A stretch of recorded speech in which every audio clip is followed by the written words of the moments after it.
धन्यवाद, धन्यवाद। लाओ एक आसन बिछाओ, बैठा दो। आओ बच्चा बैठो। हाँ, कैसे हो आप? कृपा है आपकी। बैठ जाओ, आसन में बैठ जाओ।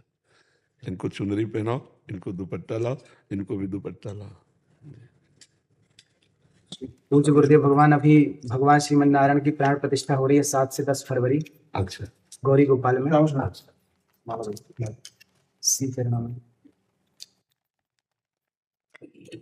कौन से ठाकुर विराजमान? भगवान श्रीमन नारायण, भगवान श्री सीताराम, कोई ठाकुर जी विराजेंगे। ये हमारे लिए लाया? जी श्री जी को पहले अर्पित कर देना, जाकर के नहीं होता है। तो बस इतना अपने जीवन में ध्यान रखना कि कभी अर्थ की लोलुपता ना आने पाए, धर्म की प्रधानता रहे और वाणी शास्त्र संयम चरणों में रहे। मस्तक पर कभी अर्थ न चढ़ने पावे।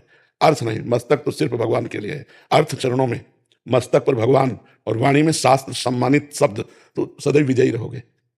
जहां कहीं हमारे अंदर अर्थ की प्रधानता आ जाएगी, दिमाग अर्थमय हो जाएगा, वहां हम हार जाएंगे।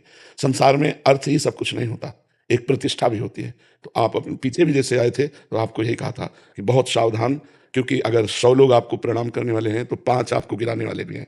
उन 5 के सामर्थ्य आप तक ना पहुंच पाए, इसलिए अर्थ प्रधानता मत रखना, सदैव धर्म का आश्रय रखना और वाणी से शास्त्र सम्मत, जो शास्त्र सम्मत नहीं थे, जैसे हमसे कोई पूछा तो कहते हमको ज्ञान नहीं। हमने संतों से सुना है, जो शास्त्र से पढ़ा है वो हम आपको बता देते हैं, जो नहीं पढ़ा हमें नहीं ज्ञान। बस भगवत प्राप्ति की चर्चा कीजिए। जैसे कोई प्रश्न करता है तो ऐसे जरूरी नहीं कि हर प्रश्न का उत्तर हम दे दें। निमि जी महाराज नवयोगीश्वरों से प्रश्न करते हैं कर्म के विषय में और कहते हैं यही प्रश्न हमने सनकादि से किया था, उन्होंने उत्तर क्यों नहीं दिया था? तब निमि जी को नवयोगीश्वरों में योगीश्वर बोलते हैं उस समय आपकी बाल्यावस्था थी, आप अनाधिकारी थे, इसलिए सनकादि ने आपको उत्तर नहीं दिया। तो जरूरी नहीं कि अनाधिकारी को उत्तर दिया जाए। अगर अनाधिकारी अनाधिकारी है तो मौन, हम असमर्थ हैं आपके प्रश्न के उत्तर। दूसरा प्रश्न कीजिए। कहीं भी निमंत्रण हो, कहीं भी आपको बुलावा हो, पहले देखो कि मुझे यहाँ जाने से धर्म प्रतिष्ठा इस पे आंच तो नहीं आएगी। अगर आंच आ रही तो बिल्कुल ना। अगर हमारे धर्म की प्रतिष्ठा हो रही है और हमारे समाज इस बात को प्रशंसा करेगी तो हम जाएंगे, अन्यथा नहीं जाएंगे। ये जीवन में कोई सहयोगी नहीं आपका, भगवान के सिवा कोई सहयोगी नहीं है। जिसको तुम सहयोगी, वही तुम्हारी जड़ काटने की चेष्टा करेगा। तुमको अपने पैरों के बल खड़ा होना है, भगवान के बल से। हमारी बात एक सूत्र समझ लो, प्रश्न का उत्तर वही दो, अधिकार के अनुसार, जानकारी के अनुसार। वो अधिकारी होना चाहिए, आपको जानकारी होनी चाहिए। आप वहीं जाइए जहां आपकी प्रतिष्ठा, आपके धर्म की प्रतिष्ठा में आंच ना आवे। अर्थ उतना भावना कीजिए जितने से सेवा सामग्री सब सुरक्षित चलती रहे, वो भगवान देते रहते हैं। उसके लिए ऐसे करने की जरूरत नहीं। अगर हमारी सात्विक प्रवृत्ति से यश प्रवृत्ति बढ़ रही तो कोई हानि की बात नहीं, लेकिन यदि वो थोड़ा भी गिर करके बढ़ रहा है यश, तो वो यश सम्माननीय नहीं होता। साधु सभा में यश वही सम्माननीय होता है जो धर्म के अनुसार और गौरव के अनुसार बढ़ता है। तो आप गौरववान बनिए और धर्मनिष्ठ बनिए, जो आपका सिद्ध करे। कोई सहयोगी नहीं, पहला शब्द याद कर लो। जिसे तुम सहयोगी समझ रहे हो वही तुम्हें नीचा दिखाने की कोशिश करेगा।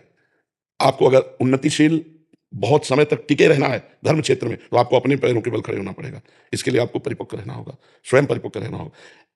यश बढ़ने में वर्षों लगते हैं, 2 मिनट में सब चौपट हो जाता है। इसलिए जो भगवान यश, जो भगवान ने आपको पवित्रता दी, उसका निर्वाह आप कीजिए। संयम से स्वयं रहिए। कहीं भी कभी भी जो भगवान ने अर्धांग में विराजमान कर दिया, इसके सिवा कभी दृष्टि नहीं डालनी। नजर नीची करके बात करो, उत्तर दिया, खत्म खेल। कभी किसी से किसी तरह का लगाव ना होने पाए तो कभी जीवन में तुम्हें कोई गिरा नहीं सकता। यही होते हैं कंचन कामिनी, गिराने वाले। कीर्ति तो हरि के द्वारा दी हुई होती है, वो अपने प्रयास से नहीं आती, हरि के प्रयास से आती है। न कामिनी में कभी आकर्षण हो, न कंचन में कभी आकर्षण हो। कंचन तो अपने आप बरसेगा जब हम धर्म में चल रहे हैं। जैसे समुद्र में बिना बुलाए नदियां अपने आप जा रही हैं, ऐसे धर्मात्मा पुरुष के पास समस्त वैभव अपने आप आ जाता है। खूब आनंदित रहो, प्रसन्न रहो और हमारे सनातन धर्म को आगे बढ़ाओ। जब कभी कोई सत्संग करो उसमें नाम की प्रधानता जरूर करो, क्योंकि कलयुग में केवल नाम के द्वारा कल्याण हो सकता है। शास्त्रीय सिद्धांत भी है, कृत्युगे ध्यायते विष्णु त्रेतायाम जयते मखई द्वापरी परिचर्यायाम कलो तद्धर कीर्तना। हरि कीर्तन के सिवा कुछ नहीं है। ना कोई यज्ञ हो सकती है इस समय। अपवित्र घी आ रहा है, पवित्र धान्य और जौ आदि हो गए, कहां से यज्ञ होगा? त्रिकाल संध्या करने वाले कौन है? कोई बिरला ही कोई होंगे जो त्रिकाल संध्या करे। ध्यान, मन इतना चंचल, ध्यान कैसे लग सकता है? पूजा, इतनी वासनाएं बढ़ी हुई हैं कि उपासना कैसे बन रही? तो एक ही रह गया है, नाम जप, नाम कीर्तन, गुण कीर्तन, श्रवण, बस इसी के द्वारा भगवत प्राप्ति हो जाएगी। खूब भागवत नाम का प्रचार करो, स्वयं नाम जप करो, धर्म से रहो, यही हमारी प्रार्थना। पर जी ऐसे स्थानों में भी जाना पड़ता है जहाँ एकदम विमुख हैं, जो हाँ, कोई गाँव जब हम कथा के लिए जा रहे हैं तो हम भगवान को श्रोता बना करके बोल रहे हैं, लेकिन हम अर्थ की किसी प्रधान स्थिति पे ऐसे लोगों के पास नहीं जाते जहां से उपहास हो। बिल्कुल नहीं, बहुत अपने को संभालिए। इससे जो है ना तुम्हारी मर्यादा बढ़ती चली जाएगी और तुम आगे उठते चले जाओ। तुमसे कोई बात पूछे आके उत्तर दे दो, तुमको कहीं जाने की जरूरत नहीं है। उससे अर्थ की व्यवस्था की मत सोचो कि इतनी माताएं, इनकी व्यवस्था भगवान देने वाला है, वो घर बैठ सबका पोषण हो रहा है, कभी किसी से और है, देते रहे दिन रात। बिल्कुल ये थोड़ा सा सुधारो। हम अपने घर की बात कर रहे हैं, ये लोग पवित्र यश कीर्ति में धूल फेंकने वाले लोग हैं, अर्थ को ठोकर मार। तभी का अर्थ को रखो चरणों में और भगवान को रखो दिमाग में। निर्वैर हमारा जीवन होना चाहिए।